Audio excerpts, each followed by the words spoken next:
بسم اللہ وحدہ والصلاة والسلام علی من لا نبی بعدہ۔ بلا شبہ یہ قیامت کا سما ہے اور قیامت صغریٰ ہے جو مناظر ہم نے شانگلہ میں، بونیر میں، سوات میں، صوابی میں دیکھے ہیں کہ ایک ہی وقت میں گاؤں کے گاؤں صفحہ ہستی سے مٹ گئے، سیلابی ریلے میں بہہ گئے، لاشیں ہی لاشیں ہیں،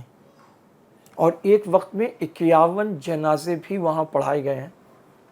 مبارکباد کے مستحق ہیں مفتی فضل غفور، عمار خان یاسر اور الخدمت جماعت اسلامی کی جماعت ہے، اور وہ تمام لوگ جو کیمرے میں آئے یا نہیں آئے، فکسٹ والوں نے جا کر وہاں کھانا پکایا، اور علاقائی کارکن ہوں گے، مختلف جماعتوں کے کارکن ہوں گے، بغیر جماعتوں کے ہوں گے، NGO جو وہاں جا کر اللہ کی رضا کے لیے مخلوق کی خدمت کر رہے ہیں، قابل صد مبارکباد ہیں۔ اور ان میں الحمدللہ ہمیشہ کی طرح پاکستان آرمی، پاک فوج، ان کے جوان نظر آ رہے ہیں۔ وہ ریسکیو میں بھی بڑی کثرت سے نظر آئے، اور اس کے بعد فوج کے ہیلی کاپٹرز بھی اب تو آ رہے ہیں، اور اسی طرح ٹرک بھر بھر کے راشن آ رہا ہے، پانی آ رہا ہے، اور فوج کے جوان تو اس بات سے ماورا ہوتے ہیں کہ ہم کیمروں میں آ رہے ہیں یا نہیں آ رہے ہیں۔ ہمارے الحمدللہ پاکستان آرمی کی ٹریننگ کا یہ حصہ ہے کہ وہ جس کام پر لگا دیے جائیں، اور ہر فوج کا یہ حصہ ہے کہ وہ جس کام پہ لگا دیا جائے بس پھر وہ اس کام پہ لگ جاتا ہے، اسے اپنے کام کی دھن سوار ہوتی ہے، راستوں کا کھولنا، پلوں کا دوبارہ درست کرنا۔ بڑے جو پل ہیں وہ تو ظاہر ہے اب وقت لگے گا، یہ اس پر کئی سارے نقطہ نظر ہیں۔ حضرت مولانا طارق جمیل صاحب ادام اللہ فیضہم نے فرمایا کہ دیکھو، جب اللہ تعالیٰ کی نافرمانیاں ہوتی ہیں، اور اس میں کوئی شک نہیں ہے، یہ زمین، یہ پہاڑ، یہ آسمان، یہ سب اللہ کے ہاتھ میں ہے، تو فرمایا کہ پھر پہاڑ چیخ اٹھتے ہیں، پھر بادل پھٹ پڑتے ہیں، پھر زمین پانی اگلتی ہے۔ اور یہ تو احادیث مبارکہ میں بھی آتا ہے کہ زمین اللہ تعالیٰ سے پوچھتی ہے کہ تیرے نافرمانوں کو نگل لو، سمندر پوچھتا ہے کہ میں ان پہ چڑھ دوڑوں۔ تو اللہ تعالیٰ کی حکمت ہے، اللہ تعالیٰ نے روک رکھا ہے۔ تو ہم یہ نہیں کہتے کہ جہاں پکڑ نہیں آئی وہاں گناہ نہیں، گناہ تو ہمارے معاشرے میں اب ہر طرف ہے، ملاوٹ ہے، چوری ہے، دھوکہ دہی ہے، اور رشوت ستانی ہے، چاروں طرف امراض پھیلے ہوئے ہیں، اختیارات کا ناجائز استعمال ہے، اور سب سے بڑی بات اللہ کا گھر مسجد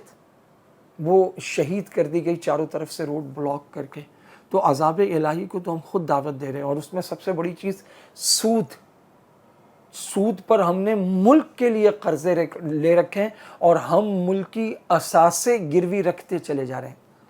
ہمارے ہاں حکومتوں کے آنے اور جانے پر سوال اٹھتے ہیں کہ نہ ان کا آنا فیئر ہوتا ہے، نہ ان کا جانا فیئر ہوتا ہے۔ اور ہمارے ہاں ایک نیا مرض جو پچھلے 10-15 سال میں عام ہوا ہے کہ ہم دین کا حکم ٹوٹتا دکھائی دیتا ہے، اس پر نہیں بولتے، اور جب بات اپنی جماعت اور اپنے لیڈر پر آتی ہے تو اس پر بولتے ہیں۔ آپ تنظیم اسلامی کی مثال لے لیں، انہوں نے منکرین قرآن کو ساتھ لے کر، ابھی شہنشاہ نقوی کا کلپ آیا جس میں وہ کہہ رہا ہے کہ اگر تم ہماری عزاداری پہ پابندی کی بات کرتے ہو تو سارے یہاں سے عزم کر کے اٹھو کہ اب ہم تراویح کو بند کر دیں گے۔ اگر تمہارے نزدیک عزاداری کوئی ایسی چیز ہے تو ہمارے نزدیک بھی کچھ چیزیں بدعت ہیں، تو پھر وہ بھی یعنی وہ قرآن بند کرنے کی، جو مسلمان 20 تراویح پڑھتے ہیں یا 8 تراویح، اس نے کہا تراویح بند کر دو، قرآن کا پڑھنا پڑھانا جن کو برداشت نہیں ہے، یہ لوگ آپ دیکھیں۔ تو منکرین قرآن کو ساتھ لے کر تنظیم اسلامی نے اپنا متفقہ ترجمہ قرآن لانچ کیا، ملغوبہ تیار کیا، اور غلط طریقے سے تقریضات لیں، بزرگوں کو دھوکہ دیا۔ اب جب یہ حکم ٹوٹ رہا تھا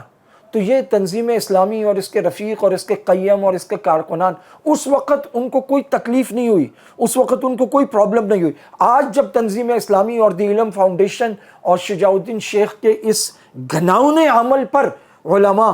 بات کر رہے ہیں تو اب انہیں فکر ہو رہی ہے کہ جناب آپ اس پہ کیوں بات کر رہے ہیں، تنظیم پہ کیوں بات کر رہے ہیں۔ اللہ کے دین کے لیے ہم نہیں اٹھتے، اللہ کے حکم ٹوٹتے ہم نہیں اٹھتے، لیکن آپ بات کرتے ہیں کسی جماعت کے قائد، کسی کی لیڈرشپ پر، تو لوگ لڑنے پر اور مارنے پر اتر آتے ہیں۔ یہ مرض ہمارے ہاں آ گیا، اور امراض تو اتنے ہیں،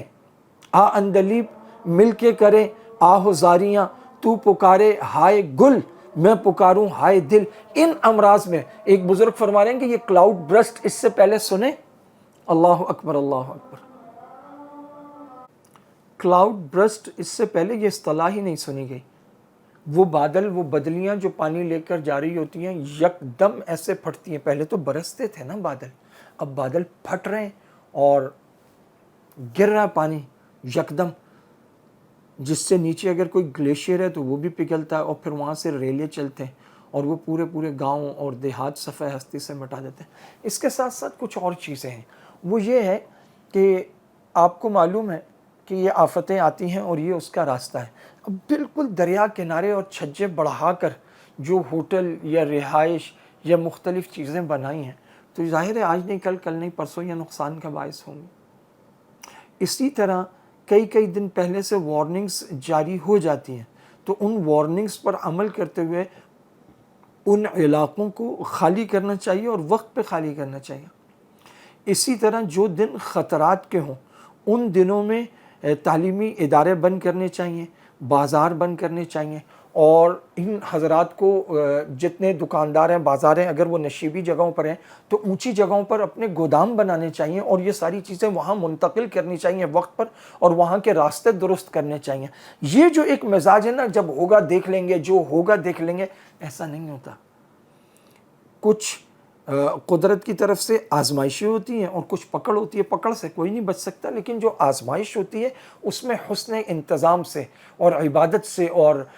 دعاؤں اور وظائف اور صدقات کے ذریعے ان سے انسان بچ سکتا ہے۔ بلائیں ٹلتی ہیں، الصدقۃ یدفع البلاء، صدقہ بلاؤں کو ٹال دیتا ہے۔ بہت بڑی بات ہے، علاقے کے تمام علماء ائمہ وہ متحرک ہیں، مساجد وہاں پر بیس کیمپ بنی ہیں اور وہاں سے لوگوں کو کھانے کے لیے، اور چاہے وہ کوئی بھی کھانا تیار کر رہا ہے وہاں سے کھانوں کی تقسیم ہو رہی ہے، رضاکار وہاں پر موجود ہیں۔ اس موقع پر جو سب سے اہم ترین بات ہے اس کا بڑا فقدان نظر آیا۔ یہ صوبائی حکومت کسی کی ہو، وہاں پر گنڈا پور صاحب تشریف لائیں تو وہ تو وہاں کی ویڈیوز آ رہی ہیں، علاقائی لوگ بڑی شدید تنقید کر رہے ہیں کہ اتنا بڑا پروٹوکول لے کے آیا اور ایک دیگ لے کے آئے، یہ پتہ نہیں وہ ایک بھی لایا یا نہیں۔ جو انہوں نے اعلانات کیے ہیں، یہ صوبائی حکومتوں کے اعلانات، بلکہ وفاقی میں بھی اکثر یہ شکایات آتی ہیں، اعلان ہو جاتے ہیں، پیسے نہیں ملتے، لوگ کھجل ہو جاتے ہیں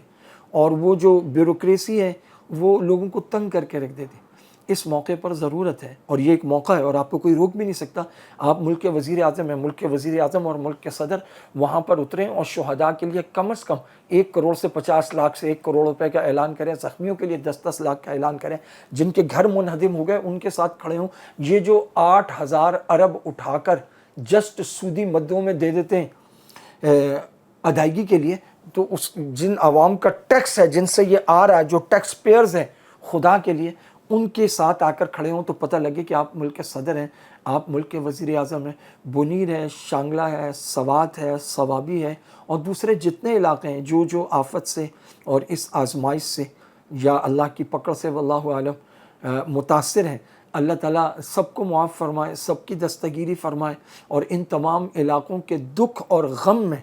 اللہ جانتا ہے، ہم سعد نشریات برابر کے شریک ہیں۔ اللہ رب العزت آپ کی اشک شوئی فرمائے، اللہ رب العزت آپ کو اچھے لوگ عطا فرمائے جو اس دکھ کی گھڑی میں آپ کے ساتھ کھڑے ہوں، اور جو حضرات وہاں کام کر رہے ہیں ان میں سے بعض کے ساتھ میں رابطے میں ہوں۔ اللہ تعالیٰ ہم سے اور تمام پاکستانیوں سے جو بھی استطاعت اور توفیق ہے اس کے مطابق اپنے ان غمزدہ بھائیوں کی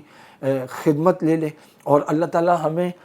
پیش بندی کی توفیق عطا فرمائے۔ اسی طرح جہاں جہاں ڈیم بننے ضروری ہیں وہ ڈیم بھی بننے چاہیے۔ علاقائی سیاست قومی سیاست سے بالاتر ہو کر ہزاروں لوگوں، لاکھوں لوگوں کی زندگیوں کا، ان کے اموال کا تقریباً 10 ارب روپے سے زیادہ کا نقصان ہو گیا ہے، اور یہ علاقے کوئی اتنے بھی امیر علاقے نہیں ہیں، تو بڑا نقصان ہے یہ۔ تو اللہ رب العزت اس کی تلافی عطا فرمائے۔ آپ اگر کثرت سے انا للہ و انا الیہ راجعون پڑھیں گے اس نیت سے، تو حضرت ام سلمہ رضی اللہ تعالیٰ عنہ سے روایت ہے کہ آپ صلی اللہ علیہ وسلم نے فرمایا کہ اللہ تعالیٰ اس سے بہتر عطا فرماتے ہیں، نہ صرف یہ کہ اس کی تلافی فرماتے ہیں بلکہ اس سے بہتر۔ تو کثرت سے اس پر انا للہ و انا الیہ راجعون پڑھیں، اور جن کے پیارے چلے گئے ہم ان سے اظہار تعزیت کرتے ہیں۔ اللہ تعالیٰ تمام مرحومین کی، شہداء کی مغفرت کاملہ فرمائے، اور جتنے لوگ انجرڈ ہیں، زخمی ہیں، اللہ تعالیٰ ان کو شفاء کاملہ عطا فرمائے، اور جو اپنے صاحبان سے، اپنے سرپرستوں سے محروم ہو گئے، اللہ تعالیٰ ان کے لیے غیب سے ایسے رشتہ دار، ایسے اہل لوگوں کا انتظام فرمائے کہ ان کی زندگیاں آسانی سے گزریں۔ وآخر دعوانا ان الحمد للہ رب العالمین۔